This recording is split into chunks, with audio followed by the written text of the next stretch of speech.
আগামী 12 তারিখের নির্বাচনকে ঘিরেই এই হত্যাকাণ্ড সংঘটিত হয়েছে। এই নির্বাচনে আপনাদের সিদ্ধান্ত এখন আপনাদের উপর। সামান্য একটি আসনের আশায় মানুষ খুন করে ফেলতে হবে। একজন দুনিয়া থেকে বিদায় নিল, তার 3 জন এখন মৃত্যুর সাথে পাঞ্জা লড়ছে। তাদের কপালে কি ঘটবে আমরা জানি না। আমাদের সর্বোচ্চ সামর্থ্য দিয়ে আমরা চেষ্টা করছি। চিকিৎসকরা তাদের মেধা যোগ্যতা দিয়ে চেষ্টা করছেন, কিন্তু হায়াত মউত আল্লাহ তাআলার হাতে। দোয়া করি আল্লাহ তাআলা সুস্থতার নিয়ামত দিয়ে তাদেরকে আপনজনের বুকে ফিরিয়ে দিন। তারা আপনাদের কাছে ফিরে আসুক এবং তারা মানুষের জন্য কল্যাণকর কাজে নিজেদেরকে নিয়োজিত করুক। আবারও সবার প্রতি অনেক অনেক কৃতজ্ঞতা, অনেক ধন্যবাদ। তার অবুঝ সন্তানটি যখন বুকে নিয়েছিলাম, তাকে বলার মতো আমার কিছুই ছিল না।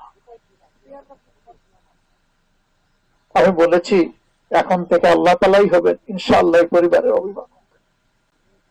আমি এটিও বলেছি। এদেরকে সান্ত্বনা দেওয়ার কোনো ভাষা আমাদের নেই। হে আল্লাহ, তুমি সব দেখছো। আমি আমাকে সহ আমাদের সবাইকে তোমার কাছে হাওয়ালা করব।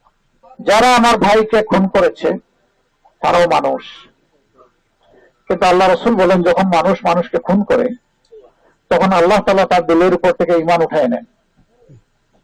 আমি এই লোকগুলাকে অনুরোধ করব, তোমরা আল্লাহর দরবারে তওবা করো, মহান আল্লাহর কাছে দোয়া করব আল্লাহ যেন তাদেরকে হেদায়েত দান করেন।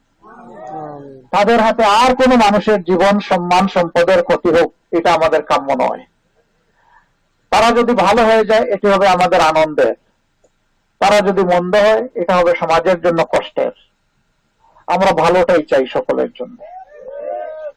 তবে এই নিরীহ নিরপরাধ একজন বিশিষ্ট আলেমে দ্বীন, আপনাদের সন্তান, তার লাশটা আপনাদের এই মাটির বুকে। আমরা এই বিচারের ভারটা আপনাদের উপর রেখে দিলাম।